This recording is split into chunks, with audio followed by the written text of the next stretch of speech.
Bienvenidos y bienvenidas al podcast de All Yours. Quiero aprovechar esta oportunidad para agradeceros que nos escuchéis un episodio más.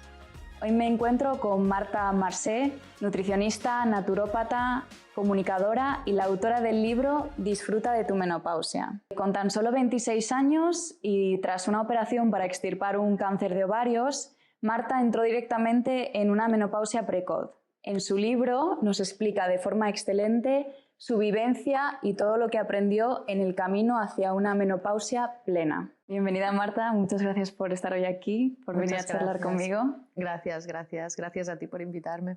Así para empezar y para que los oyentes entiendan cómo una chica tan joven escribe sobre menopausia, ¿podrías contarnos un poquito tu historia? Sí, por supuesto. Es lo que me pasa siempre, ¿no? Que muchas veces, pues, cuando me ven es como, ¿qué hace esta chica hablando de menopausia? Y bueno, siempre tengo que ir a mi historia, que al final creo que no tiene tanta importancia, pero sí la tiene porque para mí fue como el punto que me marcó de cambio vital total, ¿no? Porque, pues eso, con 26 años pues me dedicaba al cine, había estudiado comunicación audiovisual, por eso cuando digo que soy comunicadora de verdad. Y tenía muchísimo estrés, pues la alimentación la verdad que no me importaba mucho, era muy sedentaria. Y en una revisión rutinaria pues me encontraron que tenía 2 tumores bastante grandes y que me tenía que someter de una forma bastante urgente a una operación. Entonces de esa operación pues se vio que realmente era cáncer y la operación es sacar todo el aparato ginecológico. Entonces cuando me desperté de la operación ya me desperté con un sofoco. Fue increíble porque dije, ostras, ¿qué es esta cosa tan rara, ¿no? Como un calor interno, como un sudor. Y ya me di cuenta de que era un sofoco de la menopausia, ¿no? Entonces ahí empezó pues todo un periplo para entender un poquito a qué me estaba enfrentando. Porque claro, cuando yo hablaba con los médicos y los profesionales de salud que me llevaban, me decían, bueno, no pasa nada, cuando tú tengas osteoporosis vienes y te medicamos. Cuando tengas el colesterol alto o problemas de corazón, vienes y te medicamos. Si tienes depresión, te medicamos. Lo que sea, pero cuando pase, ¿no? Y además en mi caso, como no podía tomar medicación hormonal sustitutoria porque había sido un cáncer hormonal, pues tenía que vivirla a pelo, ¿no? Por decirlo así.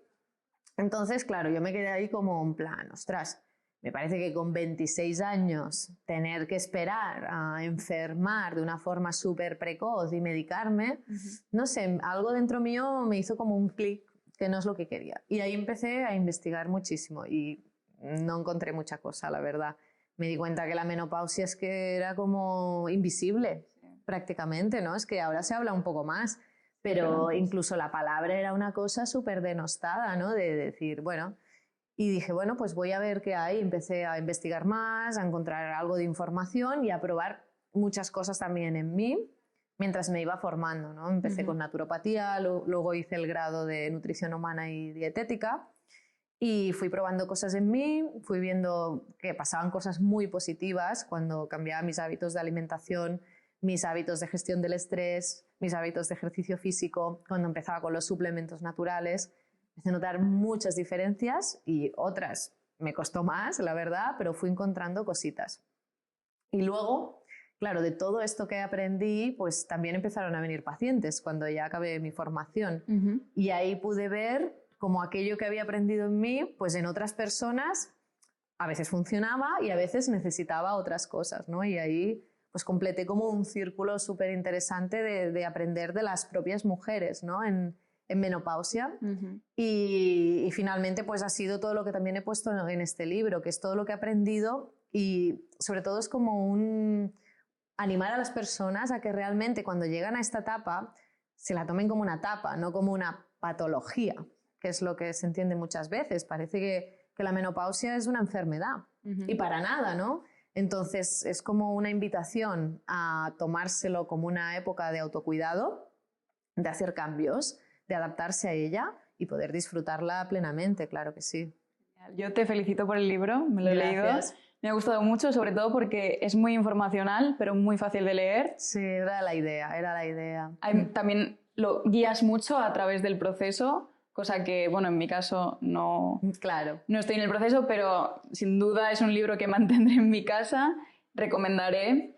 y me gusta por eso, porque ha sido muy fácil de leer. Incluso para mí ha sido conocimiento que incluso me hubiera gustado tener cuando mi madre pasó por ese proceso, Claro. porque muchas cosas que me contaba en ese momento nunca las relacioné y leyendo tu libro fue como, wow, si hubiera tenido esa información.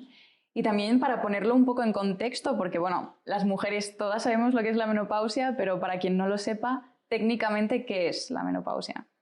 Pues las mujeres pasamos por diferentes etapas hormonales, ¿no? Pasamos por la adolescencia, donde pasamos de ser niñas a entrar a nuestra edad fértil, que en realidad la menopausia se parece bastante a la adolescencia, porque cuando pasamos de niñas a adolescentes tenemos toda una revolución interna hormonal, ¿no? Que nos cambia, y luego en la menopausia pasa lo mismo, ¿no? Pasamos de la edad fértil a otra etapa que es la menopausia, ¿no? Y hay todo un cambio hormonal en nuestro interior. Entonces, en la edad fértil, la mujer le dominan principalmente los estrógenos y la progesterona. Entonces, cuando el número de folículos que tiene una mujer, que cada una tiene X, y es algo genético, empieza a bajar, o por otras causas, que puede ser medicación, una operación u otras, bajamos el número de folículos o tenemos otra cosa que nos hace que no podamos ovular y tener un ciclo hormonal normal, cambia la parte hormonal.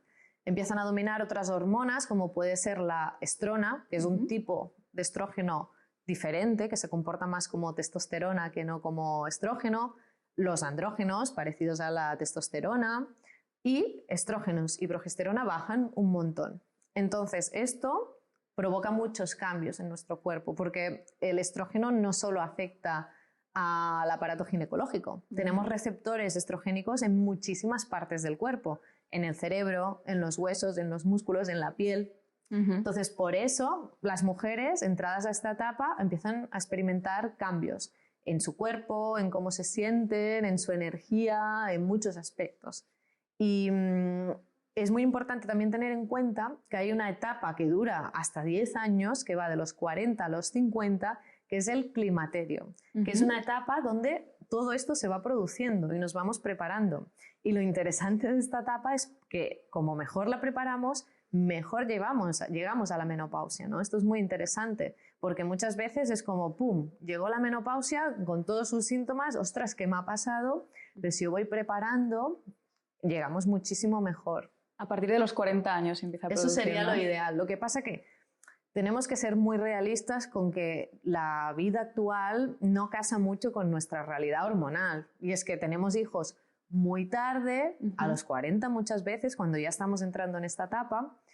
Y una cosa curiosa es que este cambio hormonal que hay, donde nos dominan más hormonas masculinas, sobre todo a nivel emocional, psicoemocional, nos invitan, en lugar de estar tan abocadas al cuidado de los otros, que es lo que hace el estrógeno, pues de los hijos o de lo que sea, estar más abocadas a nosotras, pues como a los hombres. No quiero decir que todos sean egoístas, pero los andrógenos en general hacen que se miren más a ellos, que piensen más a ellos y que sean más egoístas, que les cueste menos poner límites, por ejemplo. Y ponerse por encima de los demás. Eso es. La menopausia, una de las cosas que trae es esto, en plan, mírate más a ti, pasas de ser la madre a ser la consejera, la sabia, ¿no? En una tribu sería así, ¿no? La que aconseja a las demás. Y esto a veces es un problema hoy en día porque no casa con la realidad de muchas mujeres, que es que están en pleno cuidado, ¿no?, de sus hijos. Entonces, a veces, cuando he explicado esto, la menopausia nos invita al autocuidado, y a partir de los 40 años vamos a ir hacia ahí. Y muchas mujeres me dicen, ¿pero qué me estás diciendo? Si es que acabo de ser mamá o lo que sea. Ya ves. Entonces, es como algo, es un concepto que como muchas cosas, ¿no?, de la vida que nos tocaría por nuestra genética, que viene de la vida ancestral, no casa con la vida moderna.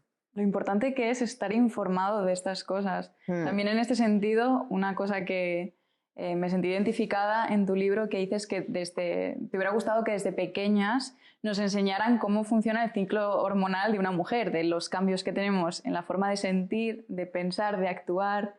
Y me gustaría un poco que explicaras cuáles son estas etapas del ciclo menstrual.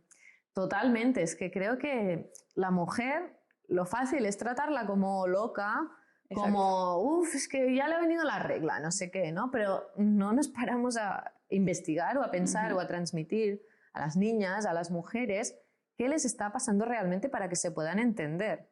Entonces, las mujeres en edad fértil, el día 1 de sangrado, de menstruación, es el día 1 de ciclo. Entonces ahí empieza a haber como una dominancia que durará hasta más o menos mitad del ciclo en la ovulación de estrógenos, principalmente estradiol en edad fértil. El estrógeno, ¿a qué nos invita? Pues a estar más hacia afuera, a ser más sociales. Es muy buen momento para hacer presentaciones, para hacer reuniones, cosas así. Y nos invita también pues eso, al cuidado de los demás, de los hijos. Claro, es el momento preovulatorio, que es donde más fácil sería haber una fecundación. Entonces, claro, la piel está mejor, pues estoy muy contenta, muy positiva, tengo un montón de serotonina, pues favorece todo esto, ¿no? Luego, a mitad del ciclo tenemos la ovulación, donde hay un pico ovulatorio y se segrega el posible óvulo ganador, ¿no? Que podría fecundarse. Y si no se fecunda, en la segunda parte del ciclo, que durará ya hasta más o menos, pues eso, 28 días, entre 26 y 30 días, está dentro de la normalidad, un ciclo menstrual, domina la progesterona, ¿vale? Que es lo que segregan todos estos folículos que no se han fecundado y que van degenerando. Y la progesterona es antiinflamatoria, tiene funciones muy importantes a nivel de endometrio, pero a nivel cerebral y hormonal, psicoemocional, digamos, cambia mucho. Nos invita más hacia estar hacia adentro, la energía baja un poquito, porque lo que nos da mucha sensación de energía es el estrógeno. Entonces, la progesterona nos da más sensación de ir un poquito hacia adentro, un poquito más cansadas, más hambre, nos estamos preparando para menstruar también, ¿no? Para sangrar. Entonces, es un momento para cosas más internas, procesos creativos, procesos de estar en contacto con una misma, de hacer trabajo interno, ¿no? Crear, es interesante ahí, y luego exponerlo, ¿no? A veces tampoco es posible, pero también es normal eso, que sea un momento donde yo esté no tan hacia afuera, no tan positiva, un poquito más cansada, ¿no? Entonces, si nos entendemos y vamos respetando esta parte, pues es interesante, ¿no? Porque ya no pensamos que me está pasando, es que no puede ser, ¿no? Sí, además, ¿recomiendas fluir con esas situaciones una vez conoces tus etapas del ciclo o adquirir hábitos para gestionarla o fluir con cómo te sientes? Y ir viendo cada mes, porque esto es como un poco de manual. Pues la primera parte del mes, exposiciones, charlar en público, la otra, procesos más creativos. A lo mejor otra mujer, si se escucha bien, pues hay meses que sí, hay meses que no. Pero sobre todo una parte de comprendernos y no pensar eso, ¿no? Que estamos locas, que me pasa, que no tengo energía, o lo que sea, ¿no? O al revés, que no puedo parar, ¿no? Pues entendernos un poco. Igual que hay que entender el cambio que habrá en la menopausia y cómo nos podemos sentir. Porque de la misma manera que hemos dicho que el estrógeno nos da energía o señal de energía a nivel de cerebro, cuando llegue la menopausia y estos bajen, lo que vamos a sentir es que vamos a estar más bajitas de energía. Es normal, estaremos como en esta segunda fase del ciclo, ¿no? Entonces, tenemos que poder compensar a través de nuestros hábitos todo lo que podemos hacer para aumentar esta sensación de energía, de vitalidad y de ganas de hacer cosas. Y también hablabas sobre el metabolismo y cómo cambia en la mujer cuando está pasando por la menopausia. Esto me interesa mucho, sobre todo, bueno, porque el metabolismo es algo que va cambiando a lo largo de la vida. ¿Qué hábitos recomiendas para un metabolismo saludable durante la etapa de la menopausia? Pues lo importante es saber que cuando lleguemos a esta etapa, cuando bajen los estrógenos que dan esta señal de energía, no solo nos sentiremos más cansadas, sino que el metabolismo irá un poquito más lento, porque como no tenemos este cache energético, pues va a decir, bueno, paremos un poco máquinas que no vamos sobrados. Entonces, un error súper común que hacen muchas mujeres en esta etapa es ver que su cuerpo cambia, que a lo mejor pues acumulan más grasa fácilmente, sobre todo en la zona del abdomen, que cambia su peso y empezar a hacer la típica dieta de adelgazamiento que se hace de muy pocas calorías. La suma ¿no? Sí, dieta hipocalórica con sensación de falta de energía a nivel cerebral por la bajada estrogénica es un combo muy malo, porque entonces el cerebro dice, ostras, me falta energía por aquí y por aquí, paremos máquinas, bajemos el funcionamiento del metabolismo. Sí, es cuando se ralentiza, ¿verdad? Se ralentiza muchísimo más y da mucha sensación de fatiga, de cansancio.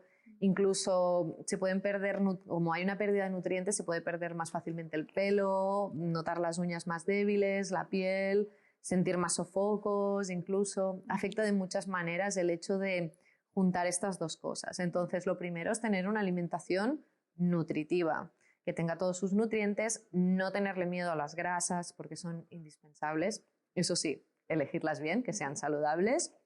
Y ayudar al metabolismo de otras formas. Por ejemplo, con el ejercicio físico, esto es un must total en la menopausia. En lugar de hacer muchas comidas pequeñas y muy repetitivas, pocas comidas en el día, muy nutritivas y muy saciantes. Y repartirlas durante el día, dejando unas horas del día de no ingesta para que el metabolismo tenga que ser flexible. Sí. Por ejemplo, entre 12, 14, 15, 16 horas al día, no todos los días, 12 diría como de base, y entre 14 y 16, pues tres veces a la semana para ayudar a esta flexibilidad metabólica. Estas son cosas que ayudan. Y luego sacar alimentos vacíos, como son los procesados, el alcohol, estos alimentos que al final solo nos llenan un poco el cerebro, pero no nos dan más que calorías. Son energía, nutrientes, Exacto. Vitaminas. Exacto. Que en este caso hablas de las grasas saludables y las no saludables. ¿Cuáles serían las grasas no saludables? Las no saludables serían principalmente las grasas trans, que son aquellas grasas que se han sometido a un proceso de calor o un proceso de hidrogenización. Por ejemplo, la margarina, un clásico de grasa que podemos olvidar de nuestra salud, o los aceites vegetales que no sean de oliva o de coco, por ejemplo, el girasol, la soja, el aceite de girasol, el aceite de soja, todas estas cosas son aceites de muy mala calidad que no son inflamatorios y no nos ayudan a nada. Luego, toda la grasa más de tipo animal, procesada, como son los embutidos, también son complejos. Y los alimentos procesados, todos, si no es el 100%, llevan grasa animal o grasa vegetal procesada que no es para nada saludable. En cambio, los frutos secos, las semillas, un buen aceite de oliva, los aguacates, la gente que consuma productos animales, pues los huevos, el pescado azul pequeño, son grasas que son buenas y que no tenemos que evitar, sino al revés, incluir. Consumir más. También lo de las 13-14 horas para dejar que no se coma nada, que es un poco el ayuno intermitente. Sí, exacto. También hablas que es muy saludable para la mujer en menopausia realizar ayunos intermitentes. Sí. Y también quiero hablar de esto, pero me gustaría preguntar si también para las mujeres menstruantes es aconsejable hacer ayuno intermitente. 100%. El ayuno intermitente es una herramienta que yo diría que es para todo el mundo, adulto, vamos a ponerlo así, porque realmente favorece un proceso que es interesantísimo, que es la autofagia, la limpieza y regeneración celular, o sea, el detox más profundo que tenemos en nuestro cuerpo. Y es una herramienta maravillosa que muchas personas tienen ahí en su cuerpo y que casi nunca activan, ¿no? Entonces, la autofagia nos sirve para evitar inflamación, para regenerar las células, incluida la piel, ¿no? También para ayudarnos también a nivel metabólico, porque durante unas horas el cuerpo no tiene comida y tiene que buscarse las castañuelas para sacar energía de depósitos, ¿no? Entonces, esto sirve en todas las fases de la vida, excepto cuando somos niños, cuando estamos embarazadas o damos el pecho, porque hay una demanda energética muy constante, entonces no, o en según qué patologías. Y yo sí lo recomiendo, hecho de una forma fácil, alegre, cómoda, no poniéndonos súper rígidas de ostras, que me faltan 5 minutos para las 16 horas, es como no pasa nada, ¿no? O me levanto un día premenstrual y me comería de todo, pero yo el ayuno, no, el ayuno tiene que ser fácil, tiene que ser progresivo y lo primero es reducir el número de comidas y luego añadir el ayuno.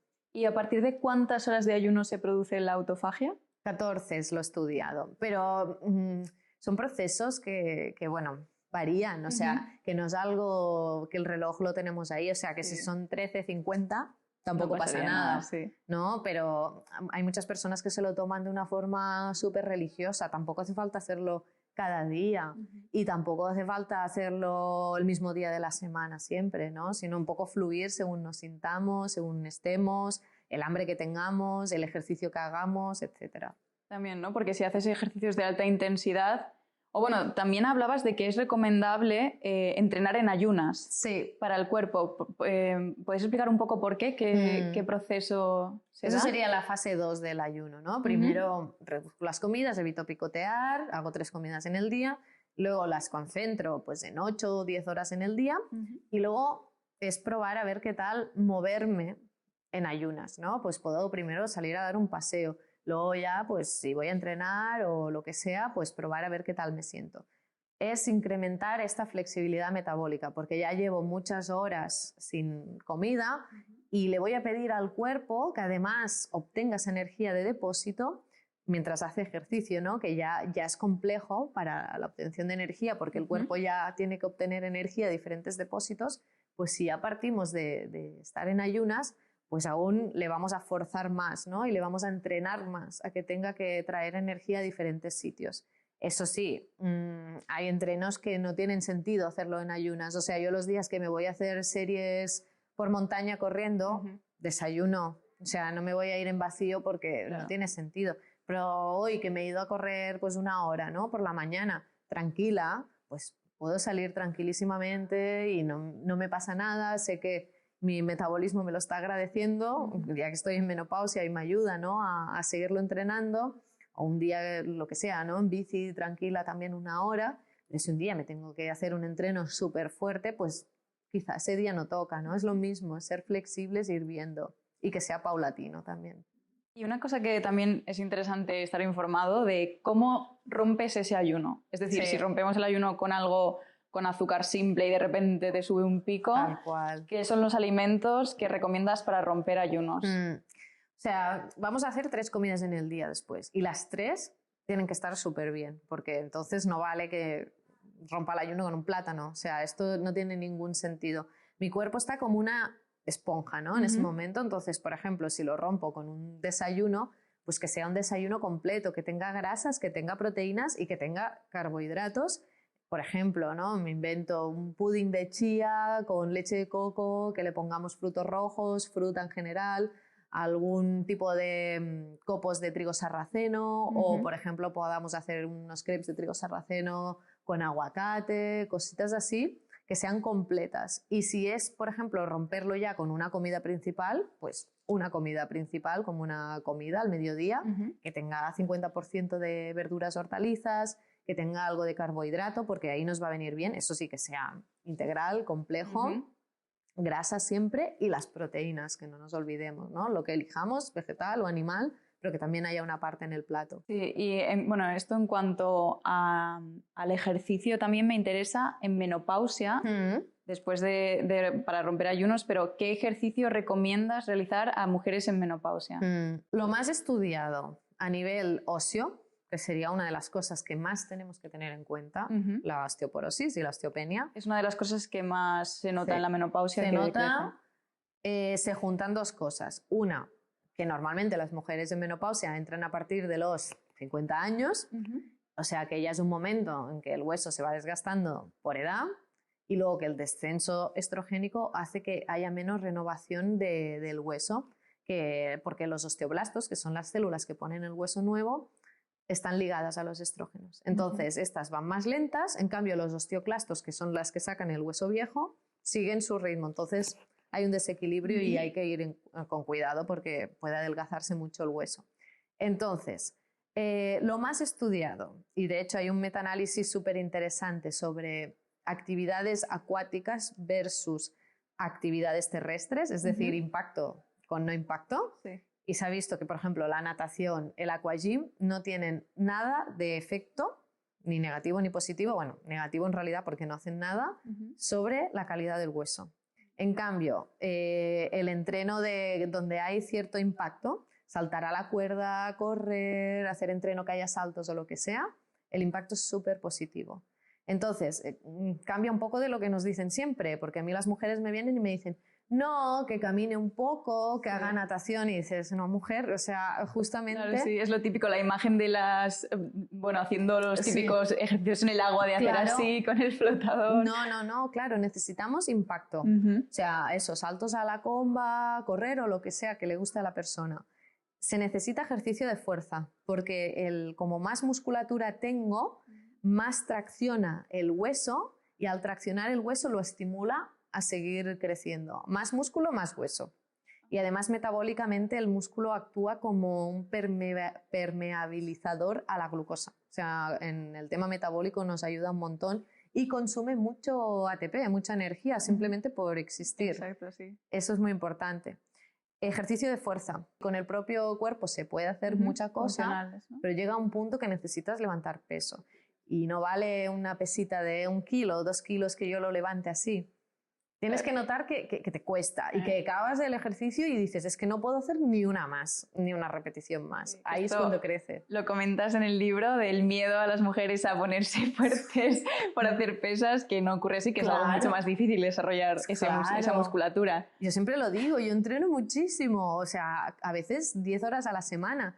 Cuando me dicen esto les digo, hostia, es que a mí me encantaría que se me pusiera una pierna así, un bíceps así, y entreno un montón y no es tan fácil. Pero no es fácil porque tienes que consumir mucha proteína además porque es la que se convierte en mucho carbohidrato.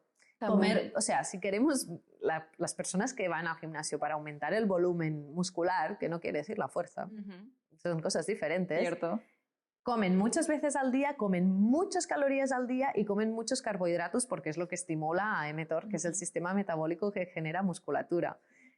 Cosa que va un poco en contra de la salud. Entonces el equilibrio ahí siempre tiene que estar, ¿no? Sí. Por eso a mí la nutrición deportiva a veces no me gusta mucho, aunque haga mucho deporte, porque no contempla mucho la salud. Bueno, también se ve en los culturistas que al final tienen a los 40 años están fatal de salud, porque claro, la ingesta, o sea, todo tu cuerpo metiéndole tanta comida, le estás estómago, el sistema agobiando, por decirlo de algún modo. Terrible. Entonces, claro, desarrollar ese tipo de músculos es muy complicado y requiere, pues eso, una alimentación hipocalórica que se llama, no, hipercalórica, perdón. Entonces, bueno, no es tan sencillo, así que podemos decirles a las mujeres estén tranquilas, que se despreocupen, que no y que levanten peso sin problema, que no se van a poner como Hulk ni nada así. Así para dejarlo claro, ¿cuánto peso sueles levantar tú en los entrenos? Por ejemplo, de brazo, de bull. De bíceps, 12 kilos, cosas así. Sí, depende. Y otro tipo de ejercicio importante en menopausia es lo que se llama HIIT, High Intensity Training, que son bloques de ejercicio cortos, pero muy intensos. Te tienes que poner a 180 pulsaciones mínimo. Y se ha visto que esto genera, a lo largo de 48 horas posteriores, mucho gasto metabólico, porque el cuerpo dice, ostras, ¿qué ha pasado con esto tan intenso? Y se pone como a prepararse para la próxima vez, ¿no? Entonces genera un mecanismo que se llama EPOC, donde se pone a rellenar todos los depósitos, se pone a regenerar un montón el tejido y eso consume mucha energía. Entonces, para el metabolismo es muy interesante. ¿Cuánto tiempo? O sea, ¿tiene que ser 1 hora o media hora ya sería suficiente? Incluso 20 minutos. Sí. Son rutinas cortas porque es que si no, no lo aguantas. Y haces, yo qué sé, 45 segundos on, a tope, 20 off. Descansas y otra vez, ¿no? Y se puede hacer con el mismo ejercicio, se puede hacer con diferentes ejercicios, se puede hacer en una bici, se puede hacer en una elíptica. O sea, es intensidad, pero puedes hacerlo en el ejercicio que más te guste. Exacto. ¿no? Qué bueno. ¿Y el yoga, la meditación, el pilates, también lo recomiendas? Sí, lo recomiendo, son súper importantes porque la gestión del estrés es importantísima para los sofocos, para el metabolismo, etc., pero no sustituye el ejercicio de fuerza. Esto es lo que siempre me encuentro. No, yo ya hago yoga, ya lo sé, pero no, esto no puede sustituir lo otro, porque no hay impacto, porque realmente siempre juegas con tu propio cuerpo y nos falta esta parte también de HIIT, ¿no? de intensidad metabólica. O sea que una combinación está bien, pero sin prescindir de la fuerza, aunque sea correr, algo que tenga impacto. Exacto. ¿no? También, no sé si la meditación lo recomiendas porque, bueno, leí que, y obviamente sabemos que la menopausia a nivel de salud mental es una etapa complicada, sobre todo porque, bueno, yo me acabo de enterar de que 10 años antes ya tienes que empezar a prepararte, entonces te viene de golpe Y afecta, ¿no? Te Claro. cae el pelo, cambia mucho tu estado de ánimo. ¿Recomiendas o qué tips, hábitos aconsejas para, bueno, para equilibrar un poco esa salud mental que se ve Sí. afectada? La bajada de estrógenos provoca una bajada de neurotransmisores, entonces la química interna cambia, no es solo que la mujer se agobie porque se ve diferente o por lo que sea, no, es que su química interna es diferente, entonces tienes menos serotonina, tienes menos dopamina, tienes menos neurotransmisores de la felicidad. Entonces, lo primero es entender el cambio que estamos pasando y entender la invitación de la menopausia, que es autocuidado. Entonces, si yo me lo empiezo a tomar así y tengo más actividades que me gusten, hago más ejercicio que genera muchos neurotransmisores buenos, empiezo a hacer más cositas para mí, no me dedico tanto a los otros, esto es la primera clave para empezar a tener mejor salud emocional. Lo segundo, trabajar la microbiota intestinal, porque puede suplir gran parte de estos neurotransmisores que se dejan de formar en el cerebro. Nuestras bacterias forman dopamina y forman serotonina y forman GABA. Entonces, como mejor tengo el intestino, mejor tengo también mi cerebro y mi salud emocional, ¿no? Hay una conexión directa. Entonces, esto sería lo segundo. Y lo tercero, la alimentación que ya hemos comentado, que sea muy nutritiva, muchas vitaminas, muchos minerales, muchos ácidos grasos. El omega 3, por ejemplo, para el cerebro es indispensable, porque esto le da esta señal también a nuestro cerebro de que está bien, de que no le falta, que no está muriéndose de hambre. Entonces puede generar neurotransmisores de la felicidad. Cuando hay inflamación, por ejemplo, mucho del triptófano que se acaba convirtiendo en serotonina se degrada porque es como, a ver, si ahora mismo tienes una inflamación en el cuerpo, no te muevas, gástate la energía solucionando esto. Por eso cuando estamos enfermas, estás deprimida realmente, ¿no? Cuando alguien tiene resaca, que al final es una inflamación, es que no te quieres mover de casa. Entonces, si saco inflamación, si ayudo a nivel intestinal a la microbiota y me dedico más a mí, son claves para poder vivir la menopausia de forma plena. En ese sentido también, sobre cuidar la microbiota, ¿cómo alimentamos a esas bacterias para que esté saludable? Lo primero, alimentación, que al menos el 50% de los platos sean verduras y hortalizas, porque la fibra son los prebióticos, ¿no? Es importantísimo para que tengan comida. Si no, ya podemos tomar el mejor probiótico del mundo, que una vez pase el efecto ya está. Lo segundo, alimentos fermentados, los que nos gusten, y toma de probióticos, que esto ahí a veces hay que individualizar un poco, pero claro, es la forma de saber que realmente estamos tomando las cepas de bacterias que nos interesan, ¿no? Luego, no alimentar a las que no nos interesan, con azúcares principalmente, alcohol, por ejemplo, y cuidar mucho la mucosa intestinal, con grasas saludables que ya hemos comentado. ¿Y cuáles son los alimentos fermentados? Por ponernos algunos ejemplos. El kimchi, que a mí me encanta, el chucrut, por ejemplo, el yogur de coco, todos estos alimentos, ¿no?, que tienen bacterias vivas ahí, los pickles, las aceitunas buenas, cosas así, los pepinillos están geniales para tomarlas a diario. El kombucha, que me estaba dejando también. O sea, esto alimenta la microbiota y las bacterias que nos ayudarán a mantener... Esto tiene bacterias. Entonces, los prebióticos alimentan a las bacterias y los probióticos son bacterias. Entonces, estos llegan directamente al intestino y si todo está bien, se quedan a vivir ahí. Y también me gustaría hablar sobre la inflamación y los niveles crónicos que tenemos de inflamación, también por dietas con mucho gluten, mucho lácteo, que al final pensamos que solo las personas que tienen una intolerancia a la lactosa no la pueden tomar, pero hay gente que igualmente no la procesa bien en el estómago y le hincha. En mi caso, a mí me pasa, yo como y estoy hinchada. Claro. ¿Qué me recomiendas? ¿Qué hábitos me recomiendas adoptar pues, para reducir un poco esos niveles de inflamación cuando como? Lo primero, hay que diferenciar bien inflamación de hinchazón. Lo que te pasa a ti es hinchazón de barriga, que seguramente detrás hay una inflamación, ¿eh? Pero una cosa es que se me hinche la barriga y otra cosa es que yo tenga inflamación. La inflamación es una respuesta del sistema inmunitario contra algo. A nivel ancestral sería una infección o una herida, un corte, ¿no? Entonces el sistema inmune va ahí, lucha contra la infección o tapa la herida. ¿Qué pasa hoy en día? Que hay muchos estímulos de infección crónica. Por ejemplo, tener la microbiota mal, tener bacterias que no tocan, hará que el sistema inmune esté ahí constantemente intentando frenarlo. O que haya permeabilidad excesiva en la mucosa, como pasan muchas toxinas que no deberían pasar, hace que el sistema inmune esté ahí como parando, ¿no? Que tomemos alimentos raros para nuestro cuerpo, también los van a atacar. Que nos pongamos cosas raras en el cuerpo, también va a activar, ¿no?, el sistema inmunitario. Entonces esto genera un estado de inflamación crónico para el cual el cuerpo no está adaptado. Porque antes era, bueno, tienes una herida, la tapamos o te mueres. Tienes una infección o el sistema inmune lo resuelve o te mueres. Pero no está constantemente activo. Entonces tiene un montón de mecanismos para algo puntual y agudo, pero estos mismos mecanismos suceden para algo de forma crónica actualmente. Por ejemplo, esto, que degrade neurotransmisores y nos haga estar más tristes, que se dejen de regenerar tejidos, que baje la energía porque estamos más cansados porque el sistema inmune consume mucha energía, que haya más resistencia a la insulina, porque claro, lo que quiere el cuerpo es que la glucosa vaya al sistema inmunitario en lugar de otras cosas. Claro, esto de forma crónica, la inflamación crónica produce muchas adaptaciones que no nos van bien. Entonces, esto es un tema, ¿no? Y por aquí habría que tratar microbiota, habría que tratar el sueño, la gestión del estrés, el sedentarismo, hay muchas piezas a tocar. ¿No? La hinchazón de barriga normalmente responde a que haya un exceso de bacterias fermentadoras que generan mucho gas, que tomemos alimentos que no nos van bien y que fermenten excesivamente. Por ejemplo, la lactosa es un gran ejemplo. La mayoría de personas adultas pierden la lactasa, que es la enzima que la digiere.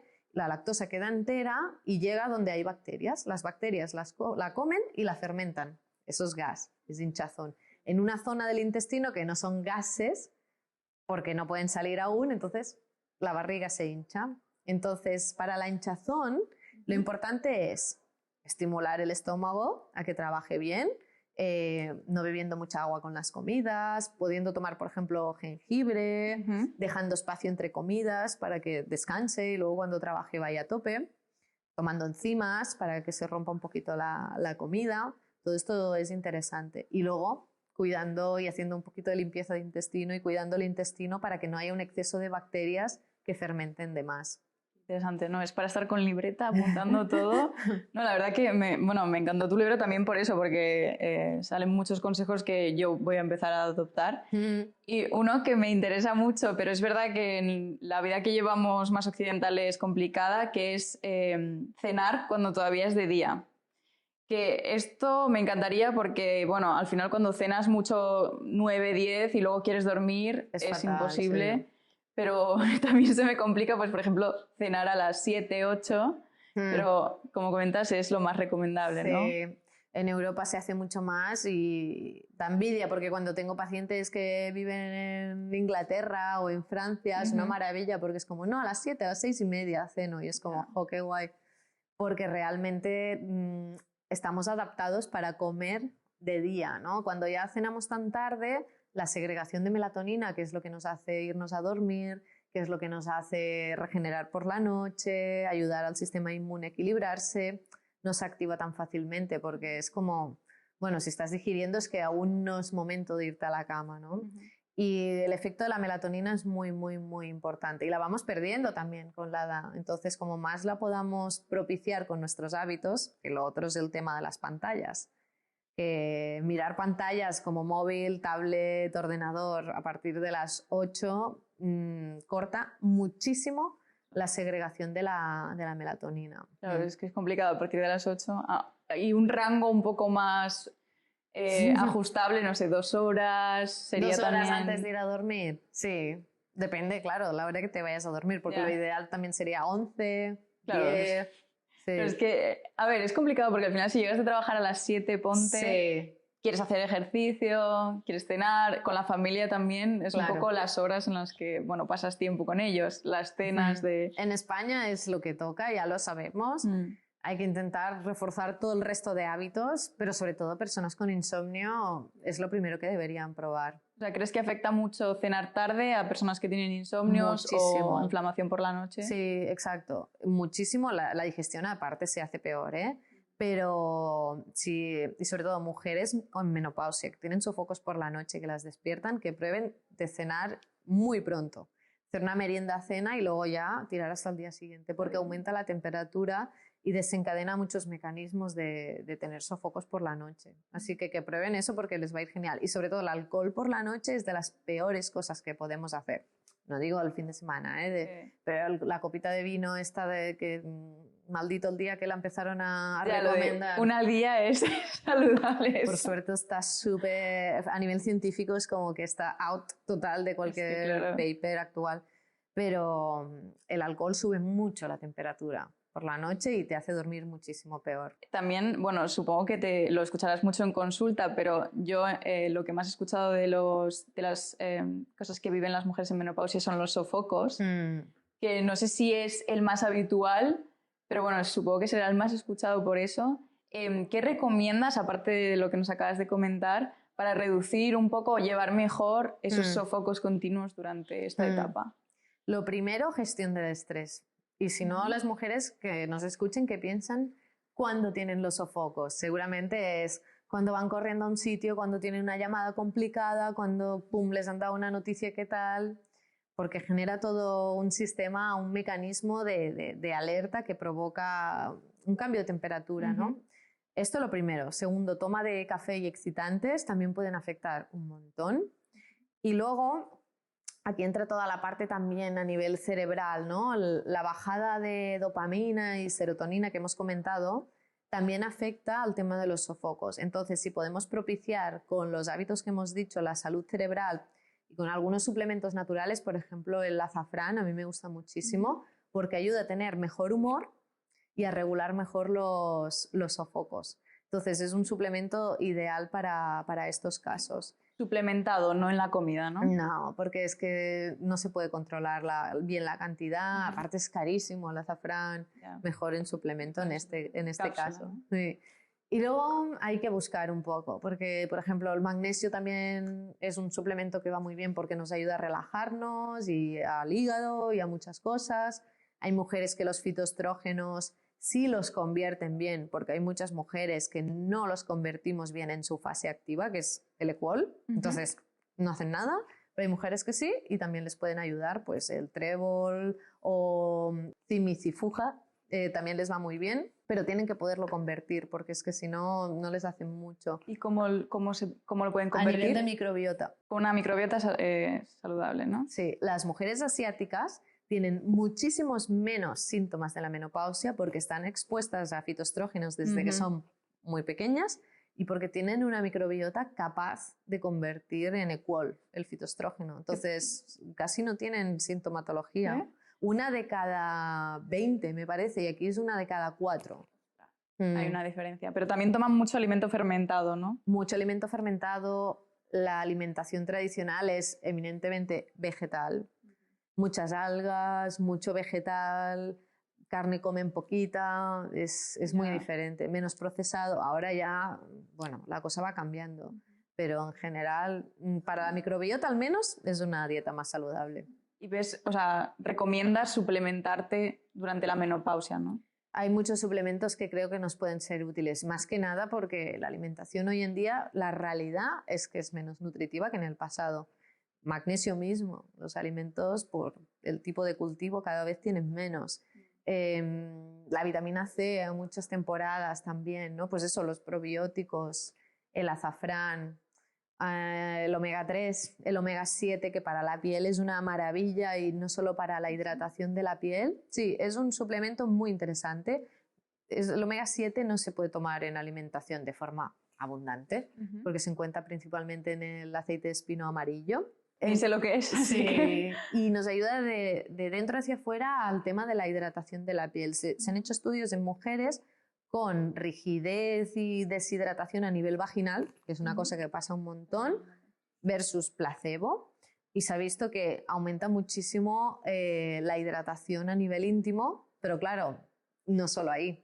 A nivel ocular te la mejora un montón y a nivel de piel también se nota mucho. Por estos cambios en las hormonas, hay mujeres que les sale acné también. Sí, por el dominio androgénico, que hemos dicho que a veces dominan más las hormonas masculinas. Entonces, hacen que se produzca más sebo y que pueda taponar el folículo y que salga acné, igual que puede haber caída de cabello androgénica, ¿no? Más en la parte inicial. Pero es que esto es un tema también que afecta mucho a la salud mental, porque piensas, bueno, ya me he librado del acné y ¡pum!, otra vez. Sí. ¿Qué recomiendas en este sentido? ¿Hay algo que pueda ayudar? Sobre todo para no estimular más el acné y los andrógenos, lácteos, importantísimo sacarlos por el factor de crecimiento insulínico. Esto va para todo el mundo, no solo en menopausia. Los lácteos son un potenciador del acné, pero brutal. El azúcar, los azúcares simples, sencillos, por el mismo motivo, porque estimulan mucho andrógenos y formación de sebo.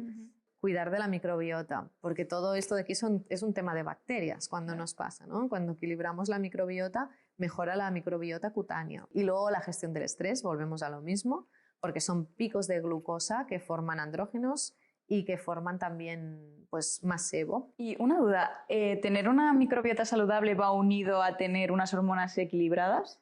Es que ¿a qué no ayuda la microbiota? Pero sí, porque ayudan al hígado, que también es un órgano muy importante, ayudan a la inflamación, a la regulación metabólica y todo esto va unido. Y también ya como estamos en All Yours, que bueno, aquí tenemos mucha cosmética, hay una cosa que me interesaría hablar contigo que es sobre los disruptores endocrinos, como son, bueno, este ingrediente está presente en muchos cosméticos, bueno, son ingredientes como el talatos que hablábamos antes, el BHA, el BHT, los EDTAs. Sí.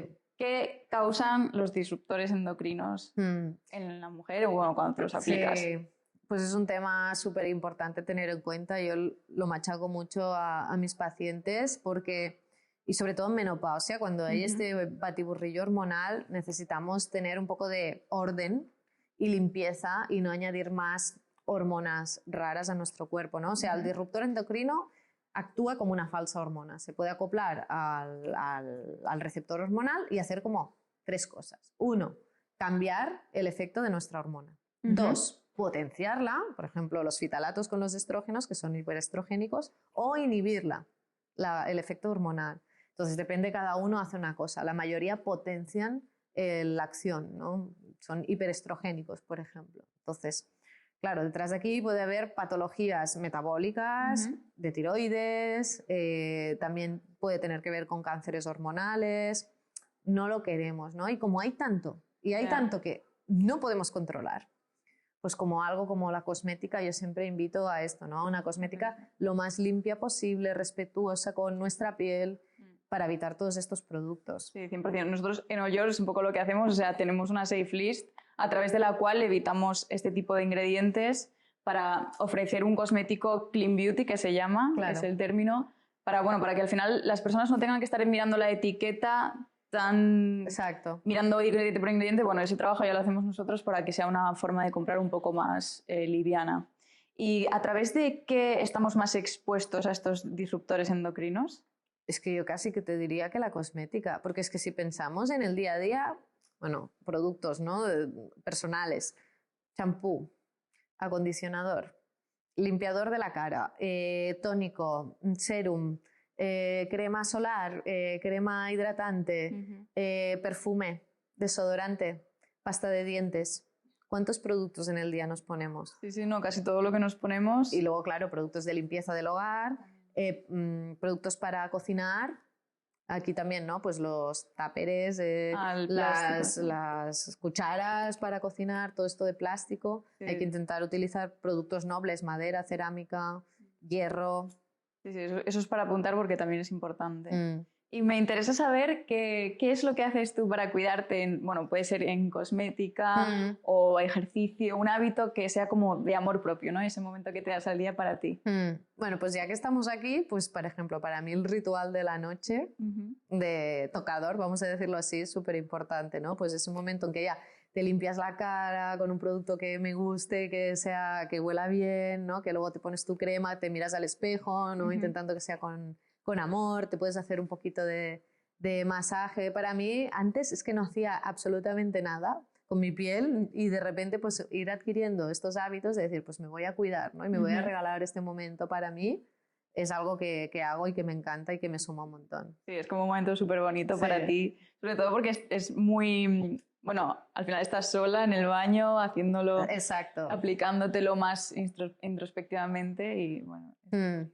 Y me gustaría saber, bueno, o que nos des un consejo, bueno, has tenido una vivencia muy profunda, una experiencia de vida muy inspiradora también, algún consejo o algo que quieras aportar hacia los demás, dar tu granito. Pues mira, a mí lo que pasé, lo que más me enseñó es que cuando no tenemos salud, todo lo demás pierde importancia, o sea, toda la importancia, porque cuando te encuentras mal y no tienes salud, es que da igual el trabajo, el dinero, viajar, lo que sea, es que no importa para nada. Entonces, que no esperemos a enfermarnos para cuidarnos y que sea algo que hagamos como una forma de amor propio, ¿no? Porque eso, sin salud, lo demás no importa. Me gusta mucho lo que has elegido para aportarnos. Bueno, quiero felicitarte por tu libro, de verdad. Muchas gracias. Compradlo porque es increíble, os va a ayudar mucho, sobre todo si estáis en la menopausia y para quien no también, para leerlo, para ayudar a vuestras madres o a vosotras mismas. De verdad que el libro que ha escrito Marta es increíble y está muy bien escrito. Y quiero agradecerte que hayas venido, que me hayas contado todo esto, ha sido increíble. Muchas gracias. Así que muchas gracias por estar aquí. Muchas gracias.